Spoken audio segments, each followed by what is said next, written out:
આજની ગુજરાત પ્રદેશ કોંગ્રેસ સમિતિના દિશા નિર્દેશથી 3જી ફેબ્રુઆરીથી 10મી ફેબ્રુઆરી સુધી તાલુકા સંવાદ કાર્યક્રમ હેઠળ જન અધિકાર તાલુકા સંવાદનું આયોજન એક ચોક્કસ એજન્ડા સાથે પ્રદેશ સમિતિ કરવાનું નક્કી કરેલું એના ભાગરૂપે આજે અહીંયા આપણે સૌ એકત્રિત થયા છીએ. આપણે સૌ લોકસભાની ચૂંટણી ઉંમરે આવીને ઊભી છે અને ત્યારે આ બેઠક કરી રહેલા. ત્યારે આ બેઠકનું મહત્વ મારી દ્રષ્ટિએ અતિ મહત્વનું બની જાય છે અને એમાં પણ ભરૂચ લોકસભા બેઠકની ઉપર સૌની નજર છે. એ નજર એટલા માટે છે કે આ બેઠકની ઉપર આદિવાસી જે મતદારો છે, આદિવાસી સમાજ છે, એ આદિવાસી સમાજના હક અને અધિકારોનું હનન આ ભારતીય જનતા પાર્ટીની સરકારમાં છેલ્લા 30 વર્ષથી થઈ રહેલું છે. એના અનેક દાખલાઓ, અનેક ઉદાહરણો આપણને જોવા મળેલા છે.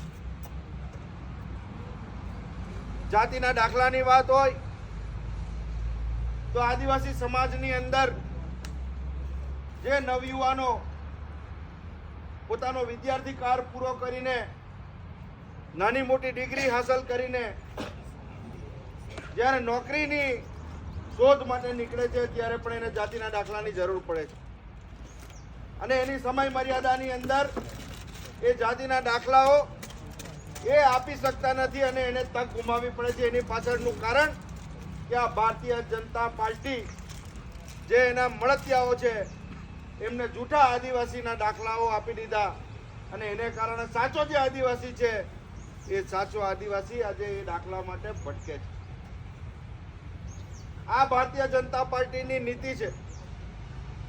આ વિસ્તારની અંદર ધારાસભ્યથી લઈને તાલુકા કક્ષાએથી લઈને પંચાયતી રાજથી લઈને પાર્લામેન્ટ સુધી આદિવાસી સમાજના નામે ભારતીય જનતા પાર્ટી પ્રતિનિધિત્વ કરે છે.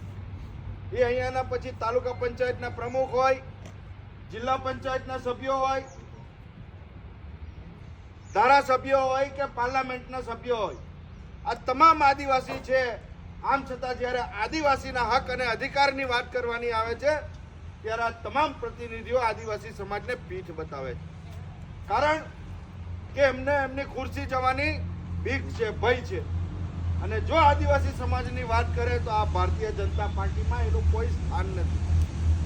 આવા પ્રતિનિધિઓને આપણે ચૂંટીને મોકલીએ છીએ ત્યારે આપણે આપણા સમાજનું તો હિત કરીએ છીએ, પણ સાથે સાથે આવનારી જે આપણી ભવિષ્યની પેઢી છે એ પેઢીનું પણ ખૂબ મોટું નુકસાન આપણે કરી રહેલા છે. ઘણા મિત્રો ભાજપની વિરુદ્ધની વાત કરે છે પણ એ માત્ર દેખાવ પૂરતી હોય છે અને પાછલા દરવાજેથી એ જ મિત્રો પોતાના નિજી સ્વાર્થ માટે ભારતીય જનતા પાર્ટીનું પાછલા દરવાજે ફાયદો થાય એ પ્રમાણે આ વિસ્તારમાં ભાજપના જે વિરુદ્ધ મતદારો છે એને વિભાજિત કરી અને આડકતરી રીતે ભાજપને ફાયદો કરવાનું કામ પણ કરી રહેલા છે. આવા લોકોને પણ આપણે ઓળખવાની જરૂર છે. આજનો નવયુવાન આદિવાસી એ સોશિયલ મીડિયાની સાથે જોડાયેલો છે, એ શિક્ષિત બનેલો છે અને એને સાચા અને ખોટાનું પરખ કરવાનું જ્ઞાન પણ આજે પ્રાપ્ત થયેલું છે.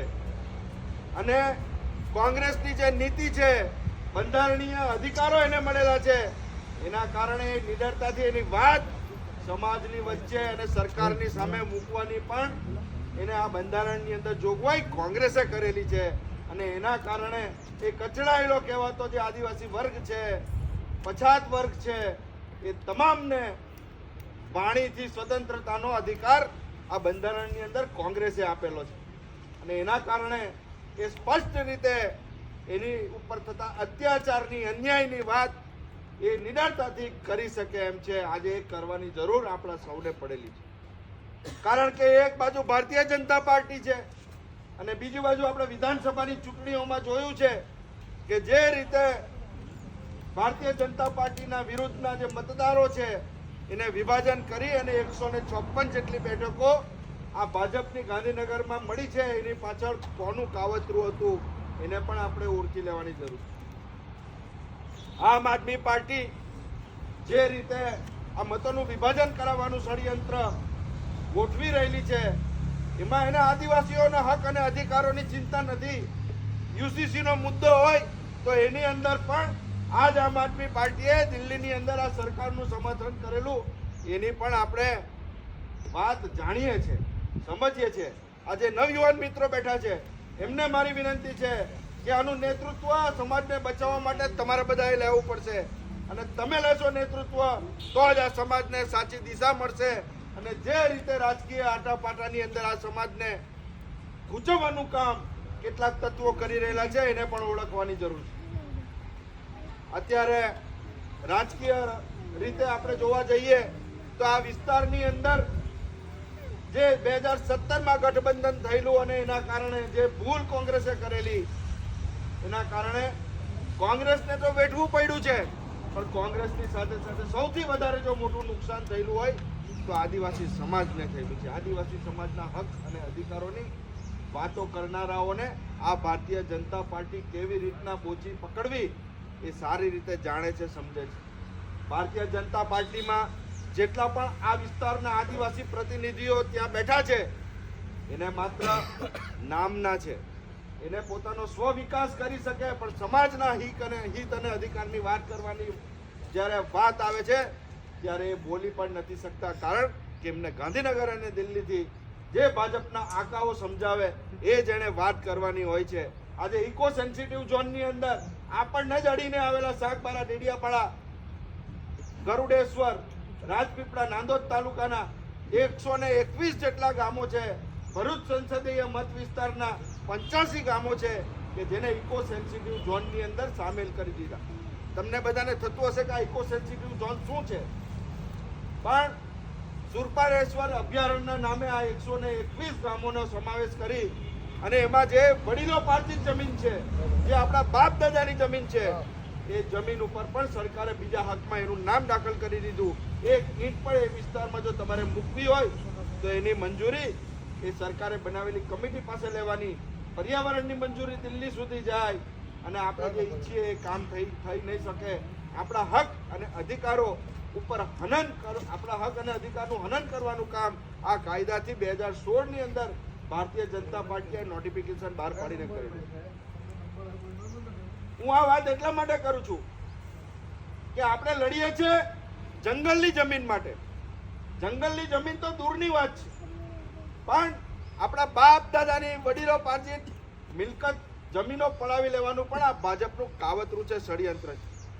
આ સંસદ સભ્ય આ વિસ્તારના આદિવાસી છે, આમ છતાં એ બોલી શકતા નથી અને ચૂંટણી આવી છે એટલે માત્ર એમણે બીજા હક નથી જે નામો દાખલ કરેલા સરકારે એ હાલ પૂરતા કમી કરાવી દીધા છે.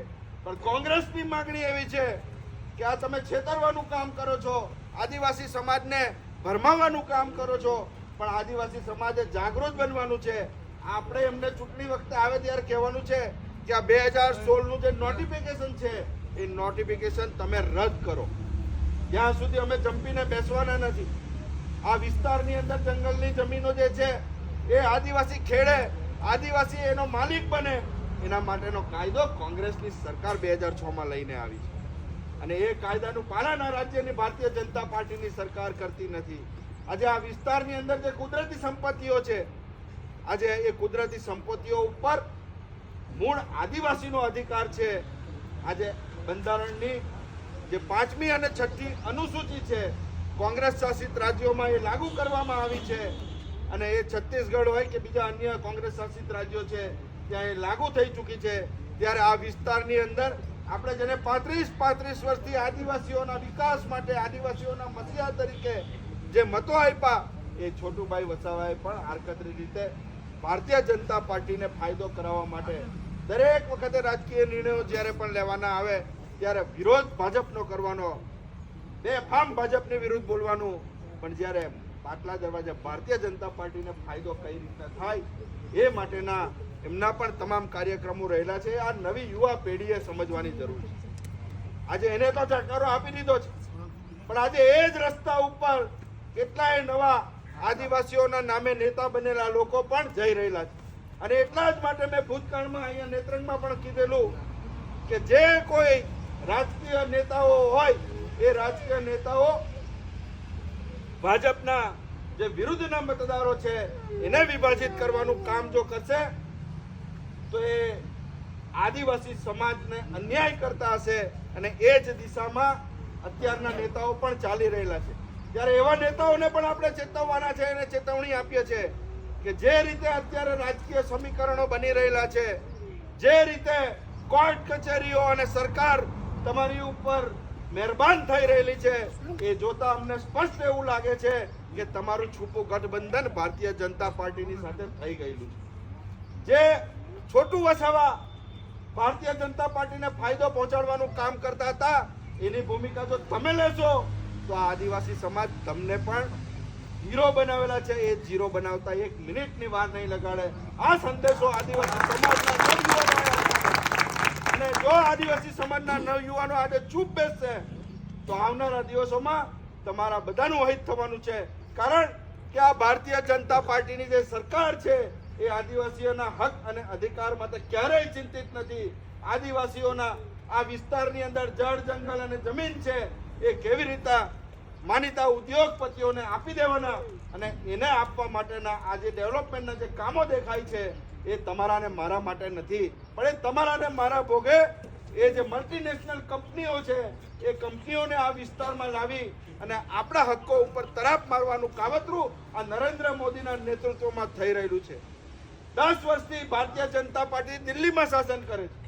એક એવું કામ નથી કે જે આ સમાજ માટે કે આ વિસ્તારના લોકો માટે કે દેશના ગરીબ અને કચડાયેલા વર્ગ માટે આ સરકારે કર્યું હોય.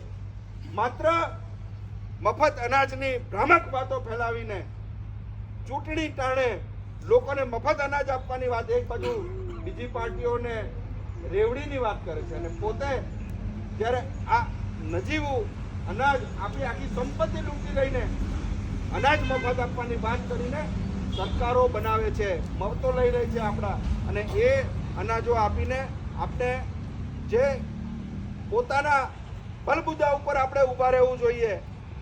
જે રીતે આદિવાસી સમાજ સ્વમાનથી જીવી શકે, પોતે મહેનત કરીને જીવી શકે, પણ એને સરકાર ઉપર નિર્ભય બનાવવાનું કામ આ ભારતીય જનતા પાર્ટીની સરકાર કરી રહેલી છે. માત્ર અનાજ આપીને એમાં છેતરાવાની જરૂર નથી. આ સંપત્તિ આપણી પોતાની સંપત્તિ છે, આ આદિવાસી સમાજની સંપત્તિ છે. એ સંપત્તિ ઉપર તરાપ મારવાનું કામ આ ભારતીય જનતા પાર્ટી કરે છે. જ્યારે ચૂંટણી આવે ત્યારે નાની મોટી લાલચોમાંથી બહાર નીકળી જઈને માત્ર આ ભાજપ સરકારને કઈ રીતના પરાસ્ત કરી શકાય અને એ પરાસ્ત કરવા માટે રાજકીય સમીકરણો બરાબર તમારે સમજવા પડે. અને એ તમે સમજી જશો ત્યારે આ ભારતીય જનતા પાર્ટીનું રાજ્યમાં અને દેશમાં કોઈ સ્થાન રહેવાનું નથી. આ વાત હું તમને કરવા માટે આવેલો છું. નલ સે જલ યોજના